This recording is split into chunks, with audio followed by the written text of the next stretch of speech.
Kia ora koutou tawhakahua whānau. Well, Canon with their latest development announcement for the upcoming R3 have come in pretty light with the specs, letting us know it's 30 frames per second, a backlit full-frame CMOS sensor, built-in vertical grip. Basically the camera slots in between the R5 and the 1DX Mark III, so it's going to be a professional, serious enthusiast camera. I really like the form factor of it. It looks awesome! But one thing that grabbed me out of the specs that were released was the eye control function. That is to say that where you look in the viewfinder, that's where the camera will focus.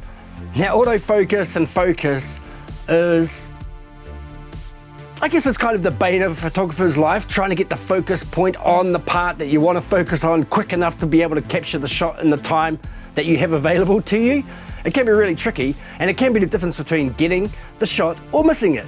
And particularly for event photography or sports or wildlife photography, you really need fast moving focus points or a really clever intuitive autofocus algorithm.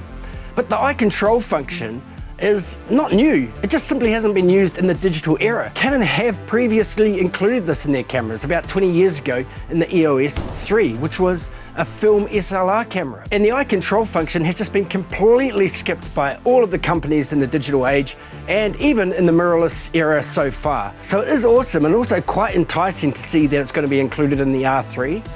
Now I've heard some people already on YouTube saying it's going to be rubbish, and who knows, maybe it will be, maybe it won't.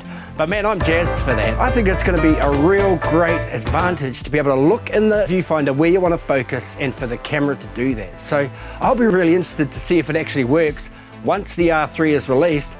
I'm not so sure that I'm going to be in the market for the R3. It seems like it's going to be quite expensive, but you know, who knows, it might be a little less expensive than the R1 if and when that ever comes out. We still haven't had a development announcement about that. But hey, that's it. I'm just dropping in to say that of the few specs that were released, the eye control function is something that really excites me. I wonder what your thoughts are on it. Let me know down below.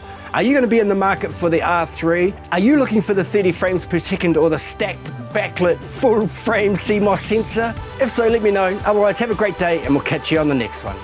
Bye.